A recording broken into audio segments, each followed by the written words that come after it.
ஏன்னா AK fans எப்பவுமே நல்ல நடிகனின் ஃபேன் கிடையாது, நல்ல மனிதனின் ஃபேன். அவன் தான் ஏகே. தலைய ஆக்சுவலா தலைய வந்து பல வருஷமா இப்படிதான் பாக்கணும் அப்படின்னு எப்படி நினைச்சிட்டு இருந்தோமோ அத அப்படியே வச்சு செஞ்சிருக்காப்புல ஆதிக்கு. தலை எப்பவுமே தலைதான்றத வந்து இந்த படம் கிளீனா ப்ரூவ் பண்ணிருக்கீங்க. ஒண்ணும் இல்ல, ஒவ்வொரு சீனும் மாசின் தான்.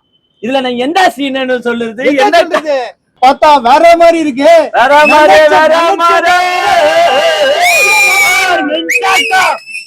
அஜித் சாரை எப்படிலாம் பாக்கணும்னு ஆசைப்பட்டாங்களோ அடே மொத்தமா செதுக்கி இருக்காப்ல.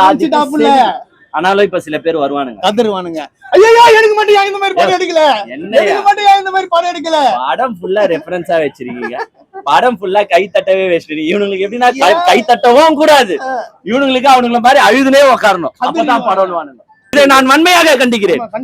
லாஸ்ட்ல நீங்க அந்த மேக்கிங் வீடியோ போடுறீங்களே அத கூட 5 நிமிஷம் மட்டும் போட்டீங்க. படமே மாஸ் ஆகுதுங்கன்ற நீ மாஸ் மாஸ்ங்கற படமே மாஸ் இடத்துல இருக்கிற ட்விஸ்ட் நான் சொல்லுவா வேணாவா? சொல்லக்கூடாது. நீ எப்படி சொல்லுவ?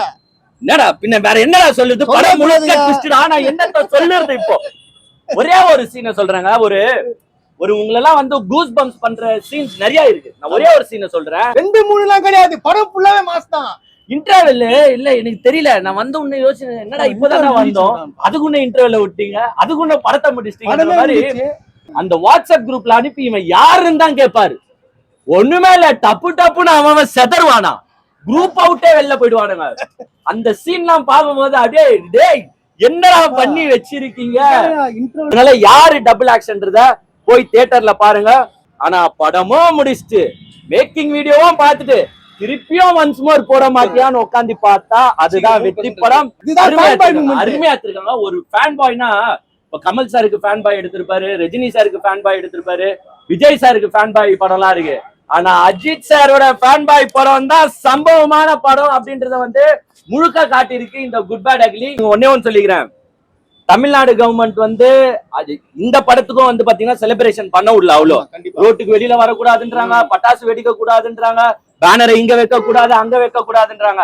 ஆனா அஜித் சார் ஃபேன்ஸ் அதெல்லாம் கேட்டுக்கிட்டு சைலண்டா ஓரமா பட்டாசு கூட வெடிக்கல. 4 பேர் பட்டாசு தூக்கி காருக்குள்ள போட்டு வச்சுக்கினானுங்க, ஐயோ போலீஸ் விட மாட்டுன்னு. ஆனா இதையே விஜய் சாருக்கும் பண்ணுவாங்க தமிழ்நாடு கவர்மெண்ட். அப்ப என்ன தெரியுமா சொல்லுவானுங்க, இந்த கவர்மெண்ட் ஆப்போசிட்டா எங்களுக்கு ஒண்டி இப்படிதான் பண்றாங்க, அவரை தடுக்கிறாங்க, எங்களுக்கு ஒண்டி இப்படிதான் பண்றாங்க இந்த தமிழக அரசு. உங்களுக்கு ஒண்டி இல்ல, அஜித் சார் படத்துக்கும் இதே நிலைமை. என்னமோ உங்களை ஒண்டி தடுக்கிற மாதிரி எல்லாம் நினைக்காதீங்க, தடுக்கிறார்கள். ஏன் கண்ணு முன்னாடியே இன்னைக்கே பாத்தீங்கன்னா ஒரு 20 பாக்ஸ் சரவெடியை தூக்கி போலீஸே வெடிக்கூடாதுனாங்க, எல்லாத்தையும் எடுத்து உள்ள போட்டாங்க. ஆமா, அவங்க பப்ளிக் டிஸ்டர்பன்ஸ் ஆகக்கூடாது அப்படின்ற நோக்கத்தோட சொன்னாங்க. நம்ம அஜித் சார் ஃபேன்ஸும் சரி நம்ம தலைக்கும் இது பிடிக்காது, ஆமா கண்டிப்பா, அதனால எல்லாத்தையும் தூக்கி கார் பெட்டிக்குள்ள போட்டு சைலண்டா இருந்தாங்க. 2 ஹவர் 20 நிமிஷம் எப்படி போகுதுன்னே தெரியலங்க. ஆக்சுவலா எங்களால ரிவ்யூ எடுத்த உடனே கொடுக்க முடியல, செம்ம கூட்டம், செம்ம கத்திக்கிட்டே இருந்தாங்க, ரிவ்யூ கொடுக்க முடியல. படம் வந்து நம்ம ஏதோ நினைச்சுன்னு வந்தோம், ஆனா படம் எப்பா ஒரு அஜித் ரசிகரை வந்து பார்த்து எடுத்துட்டாருப்பா. அவர் எங்களை விட பயங்கரமான ரசிகரா இருக்கிற ஆளு, இன்ச்சு பை இன்ச்சு சொல்றதுக்கு வார்த்தையே இல்ல. அந்த ஃப்ரேம் ஒண்ணு கதறுதுங்க எல்லாமே. எல்லாரும் கிளம்புன உடனே பாருங்க ஓரமா வந்து நின்னு குடுக்குறோம். அந்த அளவுக்கு தலைவெறியர்கள் பாத்தீங்கன்னா செம்ம கொண்டாட்டத்துல இருந்தாங்க. இந்த படம் முழுக்க விசிலுதான். ஒரு அது எப்படின்னா ஸ்டார்டிங்ல இருந்து எண்டிங் வரைக்கும் பாத்தீங்கன்னா நெயில் பண்ணிருக்காங்க. கதைலாம் வந்து பாத்தீங்கன்னா ஒரு 1 லைன்ல சொல்லணும்னா, ஒரு கேங்ஸ்டரான அஜித் தன் குடும்பத்திற்காக அந்த கேங்ஸ்டர் தொழிலை விடுறாரு. அவரே நான் வந்து ஜெயில் தண்டனைக்கு எல்லாம் போயிட்டு வந்துடுறேன், இனிமேட்டு திருந்தி வாழணும்னு ஜெயிலுக்கு போயிடுறாப்ல.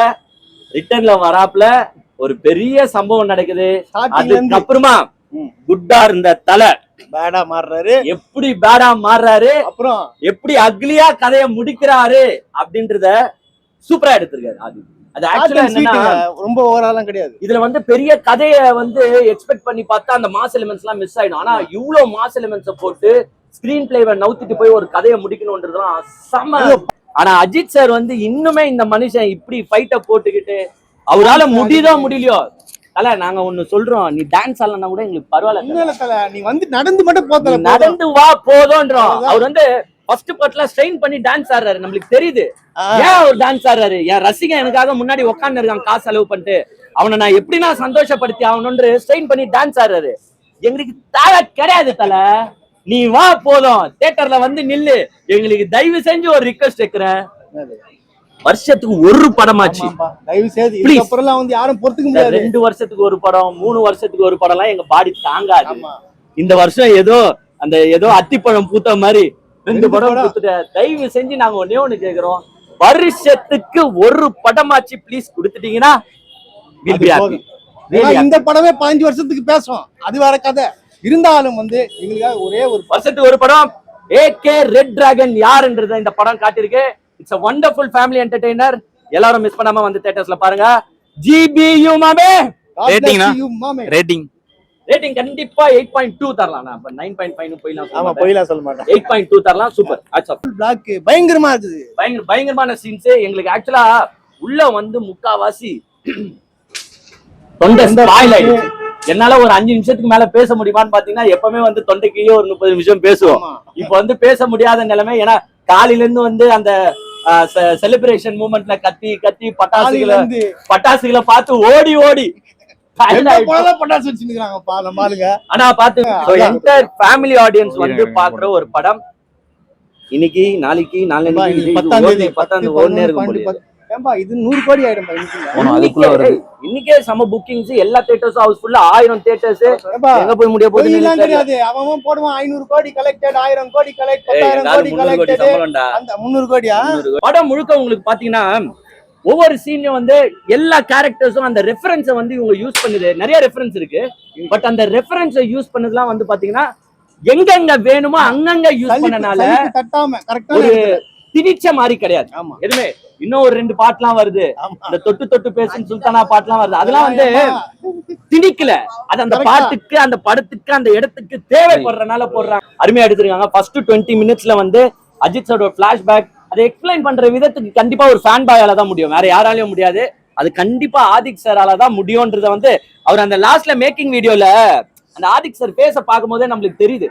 ஐடி ரைடு ஓடுவாங்க. இப்போ செலிப்ரேஷனை கூட கம்மி பண்ணி மக்களுக்கு டிஸ்டர்ப் ஆகாம, யாருக்கும் டிஸ்டர்ப் ஆகாம பண்றவங்க தான் எப்பவுமே யார் ஃபேன்ஸ்? AK fans. ஒரு என் அஜித்தை வச்சு நான் படம் எடுக்கிறேன், என் தலையை வச்சு நான் படம் எடுக்கிறேன்ன்றதுல மிக தெளிவா நெயில் பண்ணி எடுத்திருக்காரு. என்ன தயா சொல்லுது? பத்தி சொல்லவே இல்ல.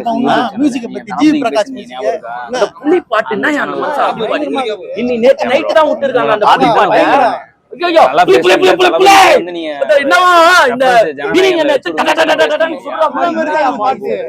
எல்லா பாட்டுமே படத்துல நான் கூட நினைச்சேன் ஓதி சம்பவம் பாட்டுல லிங்க் ஆகுமான்னு யோசிச்சுட்டு இருந்தேன். அதெல்லாம் வச்சு அருமையா செஞ்சிருக்காங்க. ஒரு மிகப்பெரிய ஃபீஸ்ட் தூக்கிட்டு வந்து நம்ம தட்டுல வச்சு. ஆனா எனக்கு ஒரு மனம் இல்ல, 20 நிமிஷத்துல முடிச்சு. ரொம்ப கஷ்டமா இருக்கு. மொக்க படம் எல்லாம் 3 மணி நேரம் கிளம்ப வேண்டிய நல்ல படத்தை பாதியில முக்கிய மாதிரி இருக்குது. ரேடத்துக்கு மேல பைக் ஓட்டுற படம் எல்லாம் 3 ஹவர் ஓட்டியா. நாங்க வந்து ரியலா இந்த மாதிரி வச்சு சண்டை போட்டு வரோம். இந்த படத்தை 2 ஹவர் 20 நிமிஷத்துல முடிச்சுட்டு எங்களை வெளியில தொடுத்துட்டீங்களே. அதெல்லாம் கிடையாது. நியாயமா சொல்றேன், ஓப்பனா இன்னைக்கு ஃபர்ஸ்ட் டே கலெக்ஷன் 100 crores கண்டிப்பா த்ரிஷா மேம் ஆக்டிங் சூப்பரா இருக்கு. த்ரிஷா மேம் அது ஆக்சுவலா ஸ்டார்டிங்ல பாக்கும்போது விடாமுயற்சியோட கண்டினியூட்டி ஆன மாதிரி இருந்துச்சு. த்ரிஷா மேம் அஜித் சார் சீன்ஸ்லாம் யாருமே ஏஞ்சிக்க ஃபுல்லா உட்கார்ந்து பார்த்துட்டு ஒரு படத்தோட மிகப்பெரிய வெற்றி என்ன தெரியுமா? அந்த படம் முடியறதுக்கு முன்னாடி பாதி பேர் கிளம்பிடுவான், அது அவுட் ஆஃப் ஃபிளாப். படம் முடிஞ்ச உடனே எப்படா பேர் போடுவீங்கன்னு பாதி பேர் கிளம்பிடுவான், அது ஒரு அளவுக்கு தாங்குது. இந்த குட் பேட் அக்லி அதை ஏற்படுத்திருக்கு. நானே ஏஞ்சி நடக்கிறேன், பாதி பேர் உட்காந்துக்கிறான், எதுனா போடுவாங்க வெயிட் பண்றாங்க. அந்த மாதிரி ஒரு சம்பவத்தை செஞ்சிருக்காங்க. Really hats off to Adhik. Simran sir ஆக்டிங்கா இருக்கட்டும், பிரபு சார் ஆக்டிங்கா இருக்கட்டும், பிரசன்னா ஆக்டிங்கா இருக்கட்டும், அந்த பையன் நல்லா நடிச்சிருக்கு. இந்த சின்ன பையன் மெயின் கேரக்டர். அந்த பையன் மேல வந்து ஒரு பழி உழுது. அந்த பழியெல்லாம் நான் சொல்ல மாட்டேன். அதே மாதிரி இன்னொன்னு சொல்றேன், ஒரு டபுள் ஆக்ஷன் இதுல இருக்கு. பாதி பேருக்கு தெரிஞ்சிட்டு இருக்கும் ஒரு டபுள் ஆக்ஷன் இதுல இருக்கு. அது எந்த டபுள் ஆக்ஷன்? யாரு? அஜித் சாரே ஒருவேளை 2 கேரக்டரா 3 கேரக்டரா நம்ம சொன்னா தப்பாயிடும். ஒண்ணல்ல, நம்ம அர்ஜுன் தாஸ் வந்து அஜித் சாரை பத்தி தெரியாது. ஏன்னா ஒரு ஸ்பெயின்ல குற்றங்களை பண்றாரு. அஜித் சார் அங்க போயிடுவாரு. அஜித் சார் போட்டோவை எடுத்து அவர் வாட்ஸ்அப் குரூப்ல அனுப்பி. அந்த வாட்ஸ்அப் குரூப்ல என்னன்னா பெரிய பெரிய கேங்ஸ்டர்ஸ் இருக்கிற ஒரு வாட்ஸ்அப் குரூப். அது